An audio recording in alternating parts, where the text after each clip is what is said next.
Triple header. Gordon was resting in the siding. It was a hot day and the express had been heavy.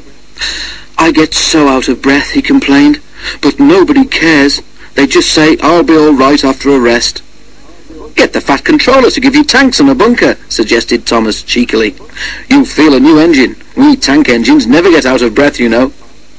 Perhaps it was lucky for Thomas that poor Gordon hadn't the energy to reply. The men worked hard on Gordon, but they couldn't make him better. "You need new tubes, Gordon," they said.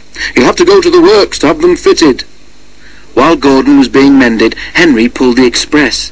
But one morning, just before Gordon was due back, Henry was ill too. "We've no spare engine except Thomas," the inspector told the Fat Controller, "but he can't pull the train on his own." "Could Percy help?" asked the Fat Controller. The inspector shook his head. "The two of them with Duck might manage," he suggested. "It's only as far as the works. They're sure to have a spare engine there."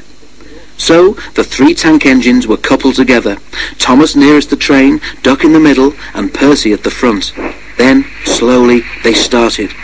Come on," fussed Percy importantly.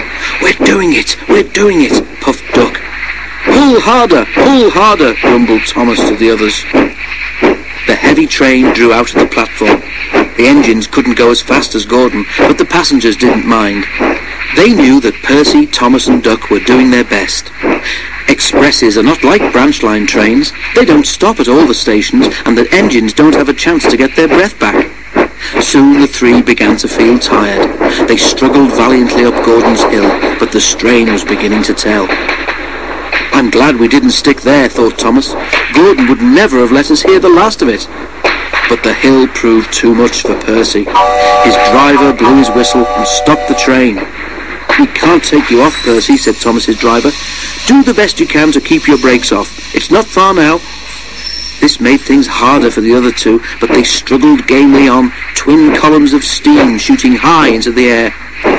We're nearly there, puffed Thomas and Duck together as they summoned a last brave effort. Poor Percy had no steam left to say anything. They were just passing the works when Duck found he could go no further. Thomas could not pull the heavy train on his own, and the cavalcade came to a standstill a few yards short of the station platform. And there, standing watching from the works siding, stood Gordon. The Fat Controller, who'd been on the train, told the three engines he was proud of them. "You did very well to get so far," he said, "and now you deserve a rest." Duck, Percy and Thomas were uncoupled, and a new engine took their place. As the tank engines moved wearily away, Gordon looked at Thomas and smiled. Then he took 3 deep breaths and winked. He didn't need to say anything. Thomas knew exactly what he meant.